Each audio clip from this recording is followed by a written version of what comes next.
Hello and welcome to the Daily Space. I am your host, Dr. Pamela Gay. And I am your host, Annie Wilson. Most weekdays, the CosmoQuest team is here putting science into your brain. Today, however, is for Rocket Roundup. Let's get to it, shall we? First up, on September 16th at 00:02 UTC, Falcon 9 booster 1062 launched Crew Dragon Resilience, carrying the Inspiration4 crew into low Earth orbit.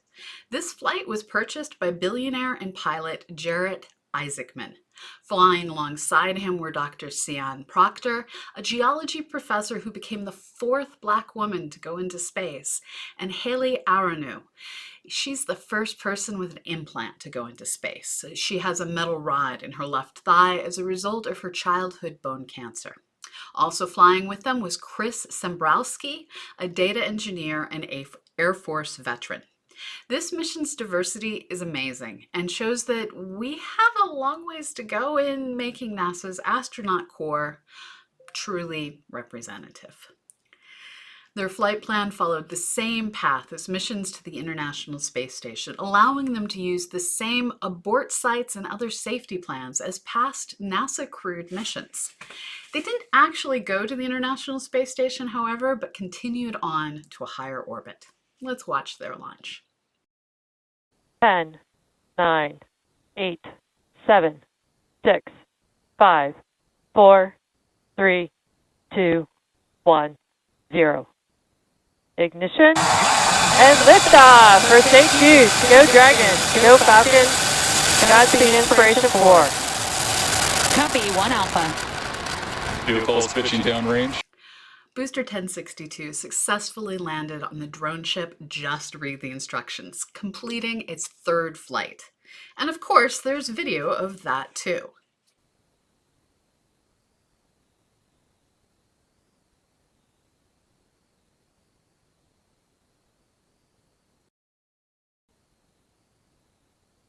The mission had a whole list of notable things, including but not limited to the first orbital spaceflight to not visit a space station since STS-125 in 2009.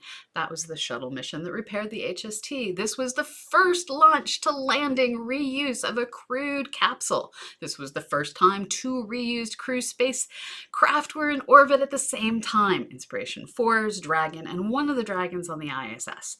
This was the largest single-piece window launched into space, the first time 3 SpaceX Dragons were in orbit at the same time, 2 Crew Dragons and a cargo Dragon. And finally, this was the quickest turnaround between flights of the same reusable crewed spacecraft at 136 days. For comparison, the Space Shuttle averaged 152 days between flights of the same vehicle before the Challenger accident, and 226 days afterward, not counting the stand-down time after the accidents. None of these factors are what caused so many of us to tune in and watch the launch, however. This mission was the first to demonstrate that if you have enough money, you can become a gentle person explorer in the same spirit as the wealthy researchers of 2 centuries ago.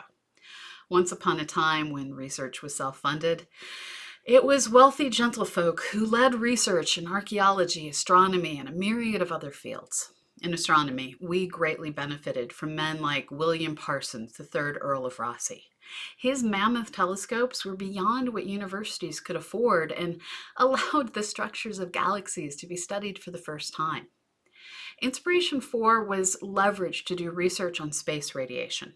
It went to a significantly higher orbit than the majority of human missions. Data collected, including blood work and ultrasound data, will aid research exploring how to safely make it beyond low Earth orbit and out beyond the protective magnetic field. Unlike a NASA mission, there was little coverage after the spacecraft separation. This crew could stop and enjoy the experience of their trip to space without having to be camera ready all the time. This is the next step in normalizing human spaceflight. It also means that whatever went wrong with their waste management system wasn't shown on camera. And I suspect everyone is grateful to not actually know the details on that issue. This mission was not without controversy.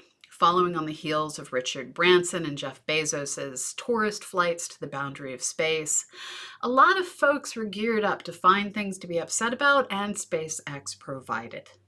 Anyone tuning in heard this mission described as the first all-civilian orbital flight, and this led to a lot of folks, especially military folks, simply saying no. And this is where language gets tricky. There have been a number of NASA and Russian flights that included no one with active duty military stuff and things. There have not been any missions that didn't include someone inducted into the astronaut corps. Many nations allow people to apply to be astronauts. And in the US, this is one of those jobs like FBI agent or postal worker in which you're part of the federal government and are expected to act, even in your private life, in certain nonpartisan ways as a sworn civil servant. When SpaceX and NASA say this was the first all-civilian mission, they mean there were no active duty military or civil servants.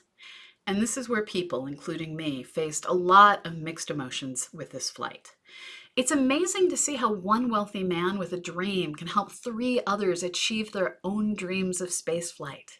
It was amazing to see how this mission, like a 5K charity run, was leveraged to raise money for St. Jude's Children's Hospitals. But to those of us who live not-for-profit lives and have worked to confine our dreams to what NASA's budget and NSF grant awards allow, this mission brought heartache. We are returning to the days of intellectual pursuits being somewhat limited to those with privileges of wealth and to that tiny fraction of a percent who have the merit and the luck and the privilege to rise up through competition to succeed. I want a world where anyone with the capability to be a scientist has the opportunity to be an academic researcher earning a fair wage, and that is not our reality.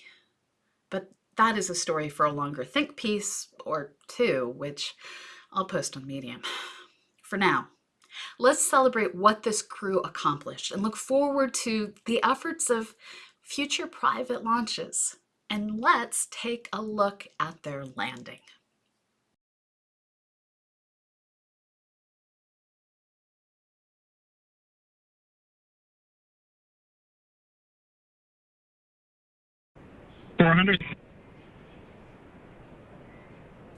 Copy 400.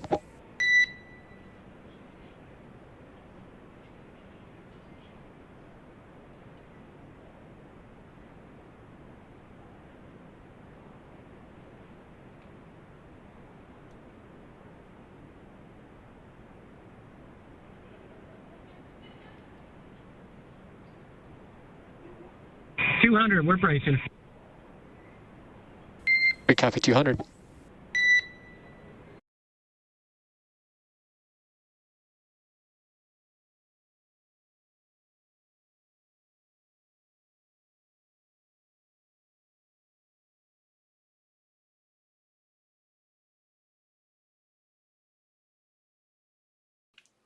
After 3 days in space, Inspiration4 returned to Earth in the evening of September 18th.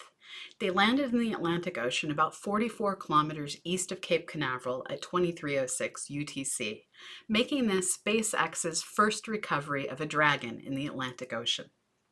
After a break, we'll be back with an update on the operations at the new Chinese space station. Stay tuned.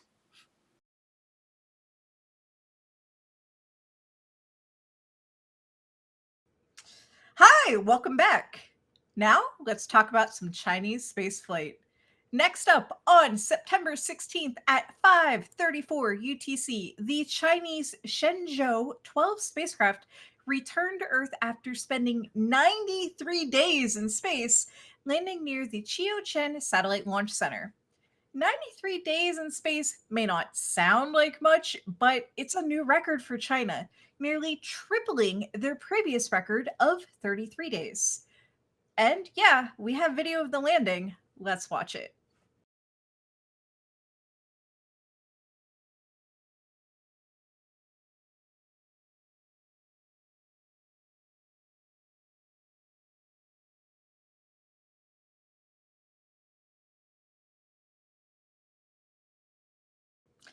The off-nominal but safe landing resulted in the capsule resting on its side, which left the astronauts literally hanging in their seats, held in place by their seatbelts. Fortunately, they weren't left hanging for long, as recovery crews were at the capsule within minutes of landing, thanks to the people at Mission Control who continuously updated the landing predictions from the moment the parachute opened. The capsule laying on its side did present a challenge to the recovery team. On the bottom of the craft is a gamma ray altimeter. For most of the mission, it's protected by the heat shield. But in order for the capsule to make a soft landing, the altimeter needs to be exposed, so the heat shield is jettisoned during descent. A nominal landing would have seen this tiny little package of radiation in a safe orientation facing the ground. Since it was most definitely not pointed to the ground, the recovery team needed to take special care to ensure that no one was exposed to radiation. The Soyuz version of the altimeter, which the Shenzhou is based on, has a cesium 137 source. If you were to stand next to it for 1 hour at a 1 centimeter distance, you would be exposed to 13 times the career exposure limit of a NASA astronaut. This is enough to kill a human. If you were to move a meter away from the altimeter, you would be exposed to about the same amount of radiation experienced by a flight attendant in a year. The Chinese bought the Soyuz altimeter for the Shenzhou and used it until Shenzhou 8, when they made their own. Patreons can read this week's bonus content to find out more details about the gamma ray altimeter, like why would you use a gamma ray altimeter in the first place? Anyways, back to the astronauts. The 3 crew members were helped out of the spacecraft and settled into fancy space beach chairs where they made short remarks. So I love these chairs, right? They are like little litters that are space age. They look very, very high tech. They have a headrest, they have a footrest, they're comfortable. And yes, there are handles for them to be carried while they're sitting in the chairs. Anyways, the conclusion of this mission brought Nia Haisheng up to 111 days in space across 3 missions, Lu Boming to a total of 95 days from 2 flights, and Tong Honbo to 93 days, as this was his first spaceflight. Now for a launch that prepares for the next Chinese crewed mission. Next up, on September 20th at 700 hours UTC, a Chinese Long March 7 launched the Tianzhou-3 resupply spacecraft to Tianhe, the first module of the new Chinese space station, from Wencheng Satellite Launch Center on Hainan Island. Let's watch the launch. 3、2、1，点火！点火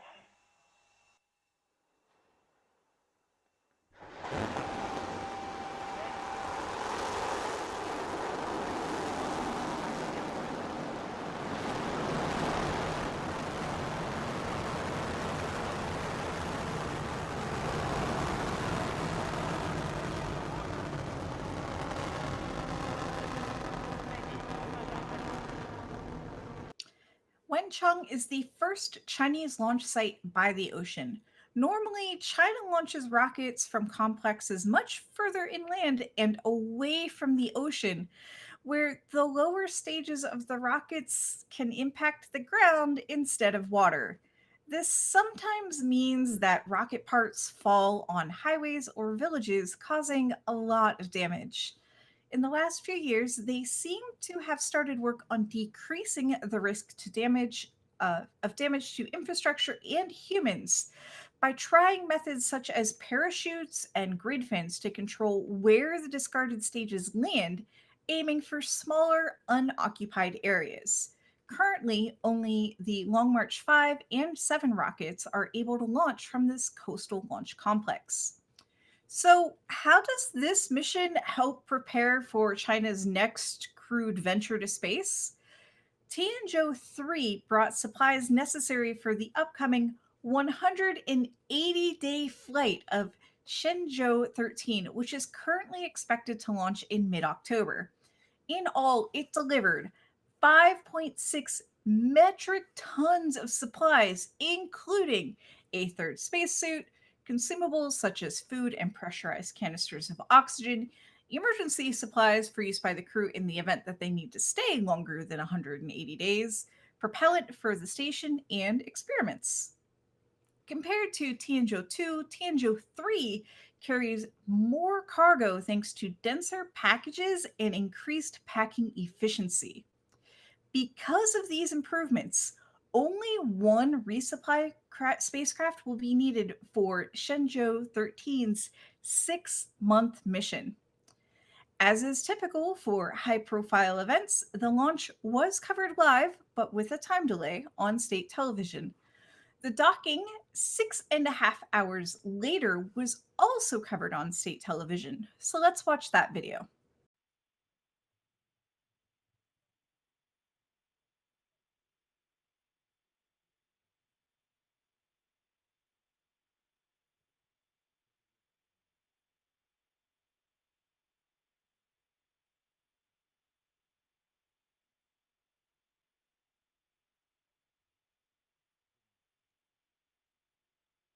Before Tianzhou 3 could dock to Tianhe, a little bit of rearranging needed to happen. One of Tianzhou 3's missions is refueling the station, and the engines and fuel tanks are at the back of the station. Tianzhou 2 was in the way, so it had to be undocked and moved from the back port of the station to the front port of the station. This bit of musical chairs leaves a Tianzhou at both ends of Tianhe. After the break, this week in rocket history features the Surveyor program. Stay tuned.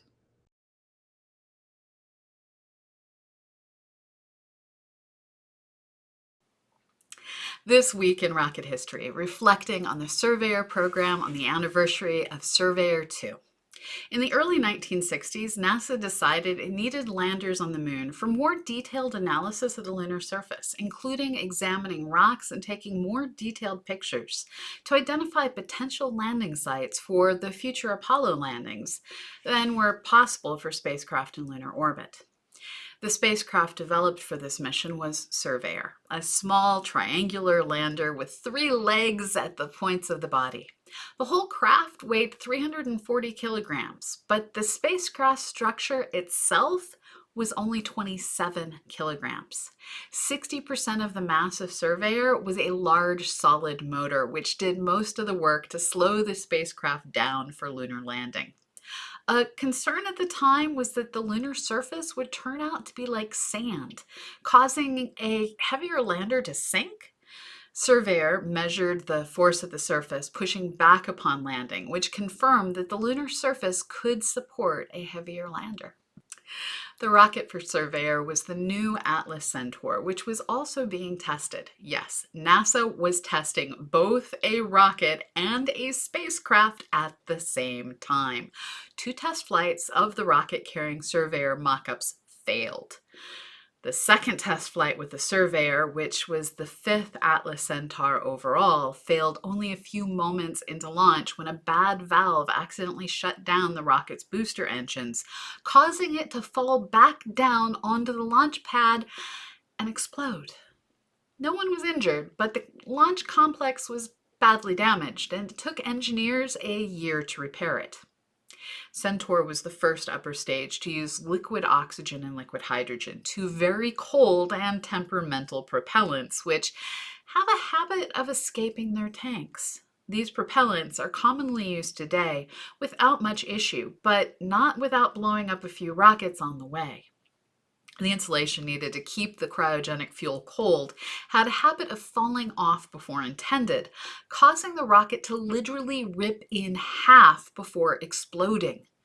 4 out of 5 test flights were unsuccessful because of problems ranging from engine underperformance to design flaws. Thanks to the persistence of NASA engineers, those pesky performance problems were solved. The Centaur flies today on Atlas's distant cousin, Atlas V, with a nearly flawless record. The 6th test flight finally succeeded in placing a Surveyor mock-up in exactly the right trajectory for a lunar landing. Had it completed a mid-course correction, this cleared the combination for an operational mission, Surveyor 1. Despite all these previous failures, rockets crumpling in half or colliding into the launch pad, the Atlas Centaur and the first ever real Surveyor spacecraft performed flawlessly, becoming the first spacecraft to do a true soft landing on the moon on May 1966. Unfortunately, that luck would not extend to the Surveyor 2 mission. Surveyor 2 launched on September 20th, 1966 at 12:32 UTC on an Atlas Centaur rocket from LC-36A at Cape Canaveral. Launch and translunar injection were nominal, confirming the problems with Centaur were finally resolved. Unfortunately, during a mid-course correction burn, one of the 3 landing engines failed to ignite for an unknown reason, and the spacecraft went into a spin. NASA engineers tried 39 times to get the engine to ignite, but were unsuccessful. Still spinning, Surveyor 2 started up its engines for the final landing burn. The onboard computer tried to stop the spin, but was unsuccessful. 2 days after launch, Surveyor 2 impacted the moon southeast of Copernicus crater. Communications ceased for some reason shortly after the landing burn began. Fortunately, later Surveyor missions 3, 5, 6, and 7 successfully landed on the moon and returned loads of information about its surface. Thanks to the flights of the Surveyor program and the data gathered, all attempted Apollo landings were successful. After our final break, we'll be back with our weekly statistics and your random space fact. Stay tuned.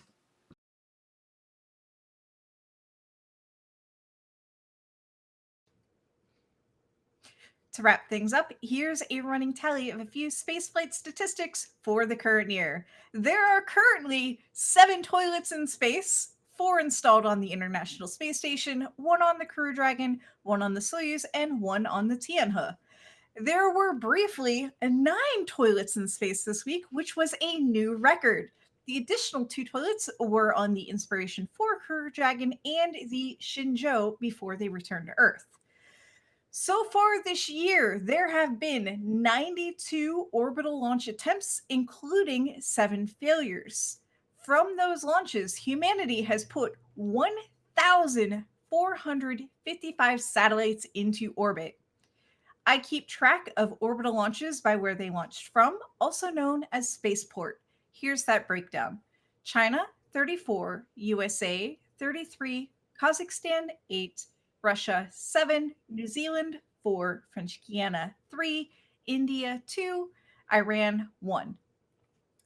And your random space fact for the week is that the Apollo 12 mission brought back several components of Surveyor 3 to Earth to investigate how they had fared during their 2.5 years in space. Between 50 and 100 harmless, emphasis on harmless, Streptococcus bacteria were found alive in the camera and on a piece of electrical cable after its extended time in the vacuum of space. The camera is now on display at the National Air and Space Museum in Washington, D.C. This has been the Daily Space. You can find more information on all our stories, including images, at dailyspace.org. As always, we're here thanks to the donations of people like you. If you like our content, please consider joining our Patreon at patreon.com/CosmoQuestX.